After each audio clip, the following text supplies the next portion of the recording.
আমি একটা পরিসংখ্যান আপনাদের দিতে পারি। ভারতবর্ষে যতগুলো স্টেডিয়াম আছে, ক্রিকেট স্টেডিয়াম, একমাত্র ড্রেনেজের সিস্টেম, জল নিষ্কাশনের যে ব্যবস্থা, ইডেনের থেকে কোনো ভালো স্টেডিয়াম ভারতবর্ষে আর নেই। মুষলধারেও যদি বৃষ্টি হয় 1 ঘন্টা 2 ঘন্টা, ইডেন গার্ডেন্স একমাত্র স্টেডিয়াম যেখানে জল বেরিয়ে যেতে মাত্র 30 মিনিট সময় লাগে, যা ভারতবর্ষের আর কোনো স্টেডিয়ামে নেই। তা সত্ত্বেও আজকে এখান থেকে ম্যাচ সরানো হলো। এটা পুরোপুরি রাজনৈতিক উদ্দেশ্য প্রণোদিত এবং বাংলার ক্রিকেট প্রেমীদের বঞ্চিত করা হয়েছে। ভারতীয় ক্রিকেটের 93 বছরের ইতিহাসে কোনো ফাইনাল নির্ধারিত হওয়ার পর আবহাওয়ার কারণে সরে গেছে এমন কোনো দৃষ্টান্ত ভারতীয় ক্রিকেটে নেই 93 বছর ইতিহাসে। তাই এই ঘটনা নজিরবিহীন। আবহাওয়ার কথা বলা সেফ একটা অজুহাত। আসলে যে কোনো বড় ফাইনাল মানে আহমেদাবাদে হবে, সেটা যে কোনো কারণেই হোক একটা অলিখিত নিয়ম হয়ে গেছে। ভাই আমি এখন বলছি, গত 4 বছরে 3 বার ফাইনাল হয়েছে গুজরাটের নরেন্দ্র মোদী স্টেডিয়ামে। গত 4 বছরে 3 বার। তাহলে কেন ইডেন থেকে ফাইনাল সরেছে সুকান্তবাবু বুঝতে পারছেন? বিসিসিআই বুঝতে পারছে? গত 4 বছরে 3 বার ফাইনাল হয়েছে আহমেদাবাদের নরেন্দ্র মোদী স্টেডিয়াম।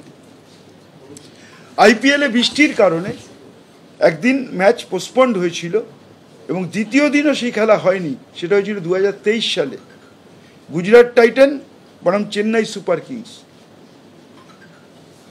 বৃষ্টিতে দ্বিতীয় দিনও পুরো খেলা করা যায়নি, ডারকান লুইস নিষ্পত্তি হয়। সেইবারও ফাইনাল হয়েছিল আহমেদাবাদে।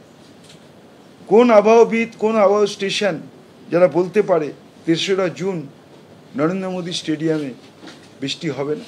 বৃষ্টি তো হতেও পারে। তাহলে কি কারণে ইডেন গার্ডেন্স থেকে আজকে সরিয়ে নেওয়া হলো সেটা তাদের বলতে হবে। এবং যদি বিসিসিআই এতই যদি ক্রিকেট আবহাওয়াবিদ হন, তাহলে আমি তাদের কাছে প্রশ্ন, যদি আপনাদের কাছে 20 দিনের আগের 25 দিনের আগের আবহাওয়া ফোরকাস্ট থাকে, তাহলে কেন 3টে আইপিএলের ম্যাচ বৃষ্টির জন্য বন্ধ হলো?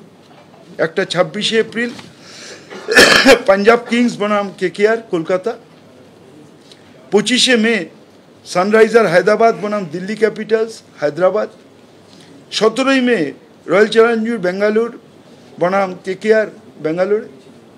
যদি আপনারা এতই আবহাওয়াবিদদের নিয়ে কাজ করছেন এবং আপনারা নিজেরা আবহাওয়া বিশেষজ্ঞ হয়ে গেছেন, তাহলে আপনারা কেন এই 3টে ম্যাচ আগের থেকে ভাবলেন না? তাহলে এই 3টে ম্যাচ কেন বৃষ্টির কারণে বন্ধ হলো? ফলে সবটাই একটা অজুহাত।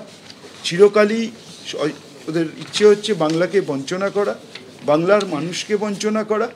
যারা বিরোধিতা করে পারছেন না মমতা বন্দ্যোপাধ্যায়ের উন্নয়ন যজ্ঞে, মানুষ তার সঙ্গে আছেন, উন্নয়নে পারবো না, তাই প্রতি পদে পদে তাদের বিরোধিতা করো এবং তাকে বিরোধিতা করতে গিয়ে বাংলার মানুষকে বঞ্চনা করো, বাংলাকে পিছিয়ে দাও, বাংলাকে ভাতে মারো।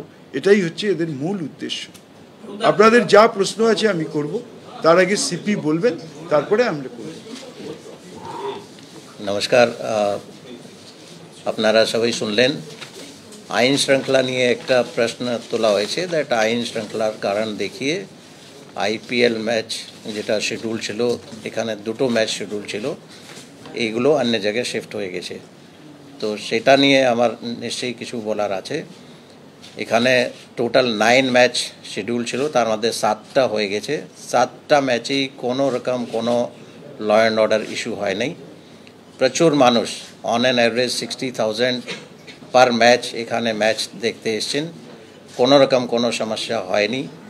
অ্যান্ড সিএবি যারা ম্যাচটা অর্গানাইজ করলেন, ওদের সঙ্গে ওদের অফিসিয়ালস যারা আছেন, ওদের সঙ্গে বিভিন্ন সময় আমরা কোঅর্ডিনেশন মিটিং করেছি, সব রকম ইস্যু তোলা হয়েছে। কোনোভাবেই কোনো জায়গায় একবারও আইন শৃঙ্খলা নিয়ে কেউ আমাদেরকে কিছু বলেনি বা প্রশ্ন তোলেনি। এটা 1 নম্বর।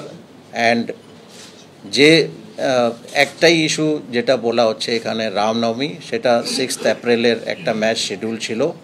যেহেতু রামনবমী ছিল, আমরা এটা সিএবিকে জানালাম দ্যাট যেহেতু রামনবমী আমাদের জন্য ইকুয়ালি ইম্পর্ট্যান্ট আছে অ্যান্ড ওখানেও মানুষ প্রচুর পার্টিসিপেট করেন, ওখানে আমাদের দায়িত্ব আছে and we are bound to ensure peaceful celebration of Ramnavami. তার জন্যই আমরা রিকোয়েস্ট করেছিলাম।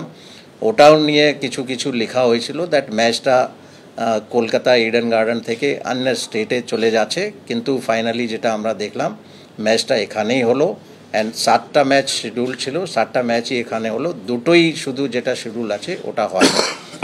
কোথাও কোনো রকম আইন শৃঙ্খলা একবারও কেউ প্রশ্ন তোলেনি।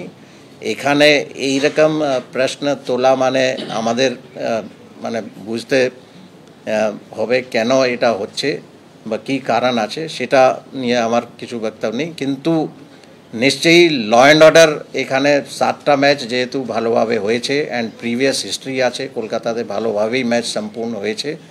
তো এটাই আমি বলবো দ্যাট আইন শৃঙ্খলা যে প্রশ্ন তোলা হচ্ছে ওটা ঠিক নেই অ্যান্ড ওটা নিশ্চয়ই অন্য কোনো উদ্দেশ্য নিয়ে বলা হচ্ছে। Thank you.